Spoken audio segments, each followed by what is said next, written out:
bagi saya. Perjuangan, harapan, penderitaan, semua butuh keberanian. Itulah yang harus saya jalani sekarang dengan berani. Senang, sakit, dosa, pahala, semua sama. Ada risikonya.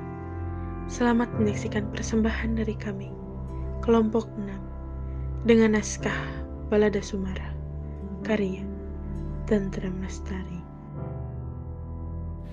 Siang itu, matahari membara di atas kepala. Di sebuah sidang pengadilan terhadap seorang perempuan yang telah tertuduh telah melakukan pembunuhan terhadap majikannya. Aku seperti didera ucapannya.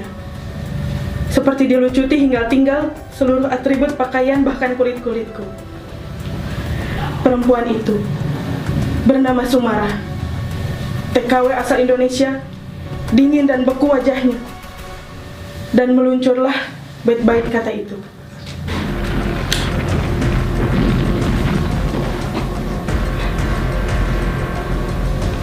Dewan Hakim yang terhormat, sebelumnya, perkenankan saya meralat ucapan jaksa.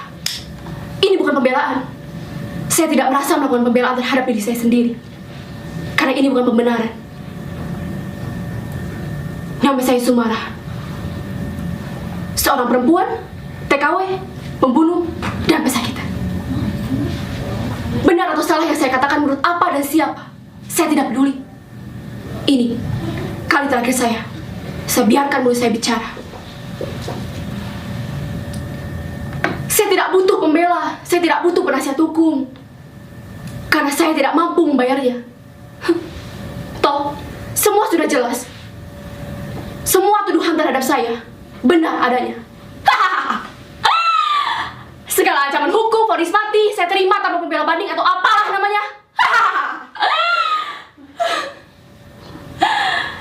Kematian adalah kelahiran yang kedua.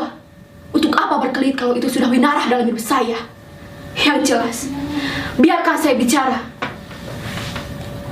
Penting atau tidak penting bagi Dewan Hakim atau bagi siapapun, saya tidak peduli.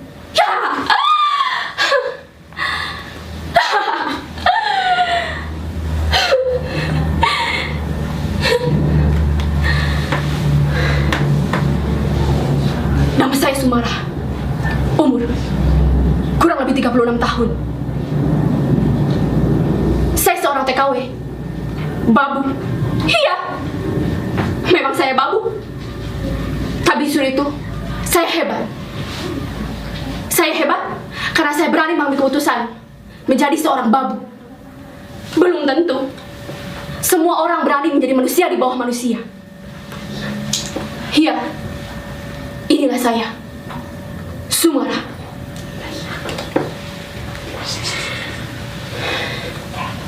Bertahun-tahun saya menjilati kaki orang, merangkak dan hidup di bawah kaki orang. Bertahun-tahun saya tahan mulut saya lipat lidah saya agar tidak bicara. Karena bicara berarti bencana. Bencana bagi perut saya, perut Simbah, perut Simbo, dan bencana pula bagi para majikan. Tolong, kali ini izinkan saya mendongak dan membuka suara.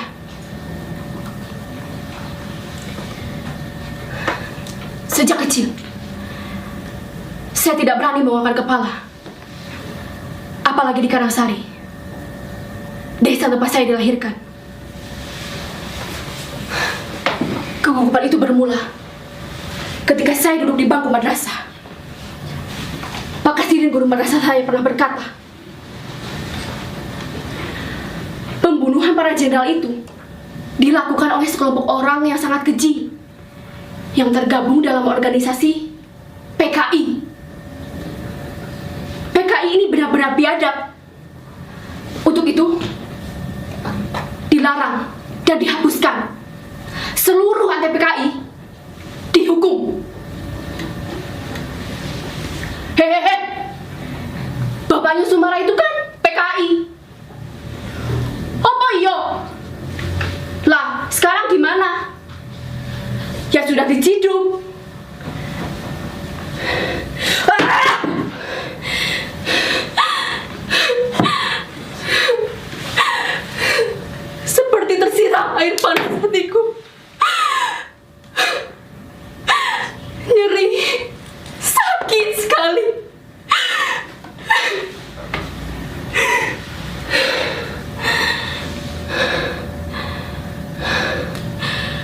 Lalu malamnya, saya bertanya kepada Simba,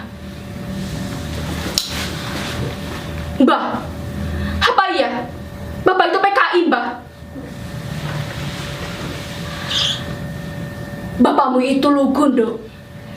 Sehari-hari pekerjaannya mendiris kelapa dan mengusir andong. Tukang diaris itu kan bukan cuma Bapak, toh, Mbah?" "Iya, Dok. Bukan karena deresnya. Semua itu bermula di saat bapakmu menjadi kusir andong. Sebagai kusir andong, bapakmu sering mengantar siapa saja yang membutuhkannya. Salah satu langganan bapakmu adalah seorang penyanyi. Namanya Pak Wasto. Lalu, Den Projo datang dan bertanya kepada Simba, "Lekna, mantu sampean itu suka menyetor gula ke koperasi PKI toh?" "Wah, kapunten, Den. Pokoknya Suliman hanya mengantar gula pasir kepada Pak Wasto." Lalu, tepat 2 malam setelah kejadian itu, Den Projo dan 2 tentaranya datang menyeret bapakmu. Simbah bingung. Simbah bertanya-tanya, "Oh alah Gusti, lah Suliman gak tahu apa-apa kok. Oh alah."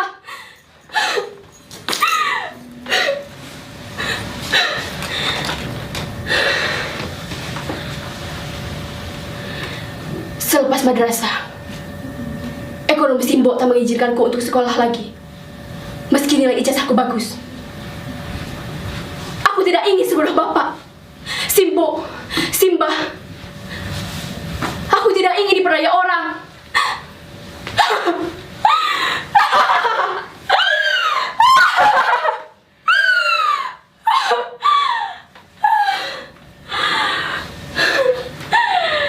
Kata orang,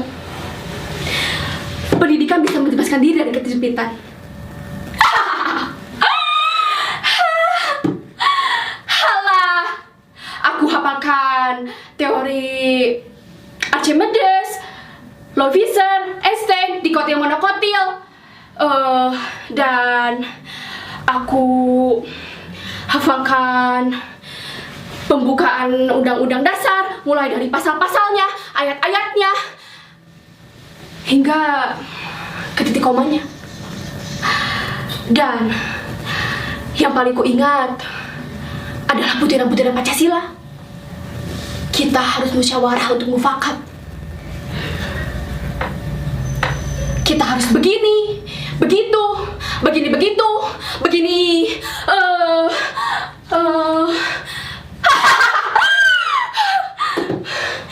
semuanya menjadi bukan.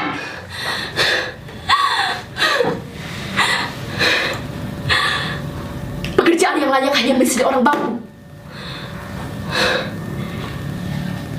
Bekerja dari subuh hingga larut malam. Mulai dari mencuci, mengepel, menyetrika, memasak, dan memanjat ke atas genting.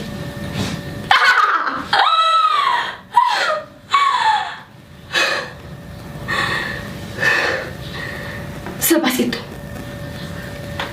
aku bekerja pada seorang pemilik pabrik beras. Namanya Bu Jurwati.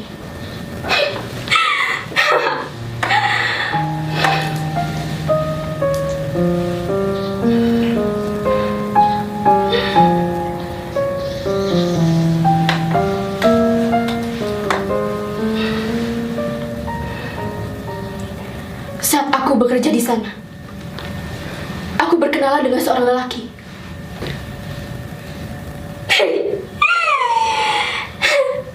Namanya Mas Edi. Dia seorang tentara. Namun dia mundur perlahan perlahan setelah mengetahui sejarah keluargaku.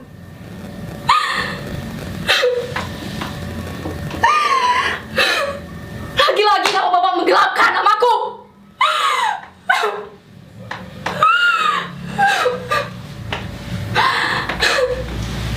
Lalu, Soraya Simbo bertanya kepadaku, "Sum, apa kamu mau bekerja di Arab?" Aku terdiam. Namun, kata-kata Simbo selalu terngiang di kepalaku.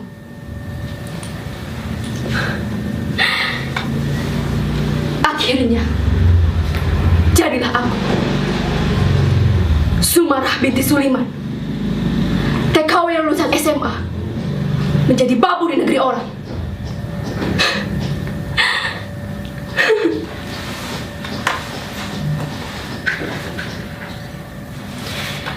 Di balik jubah-jubah majikan saya, di balik cadar-cadar majikan hitam saya disiksa, gaji saya dipotong, dan yang paling kuingat, aku diperkosa.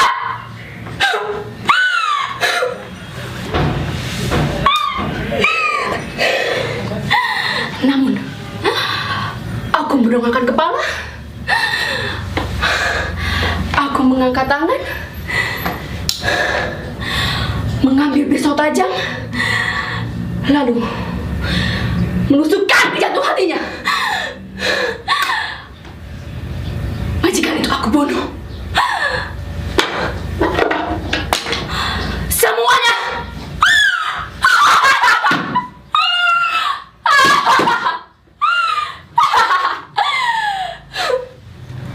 Saya sadar, saya akan divonis mati. Justru itu, saya tidak mau diadili di negeri saya sendiri. Karena saya tidak yakin hukum akan berpihak kepada saya.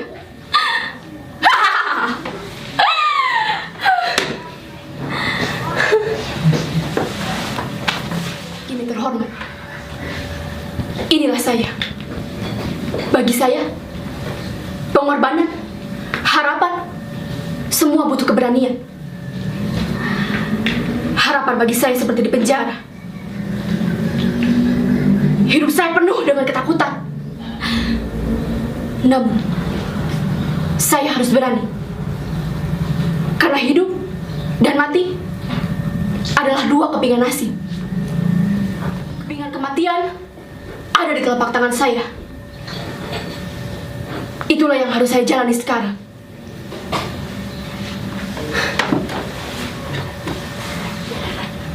Inilah saya, Sumarah. Saya siap mati.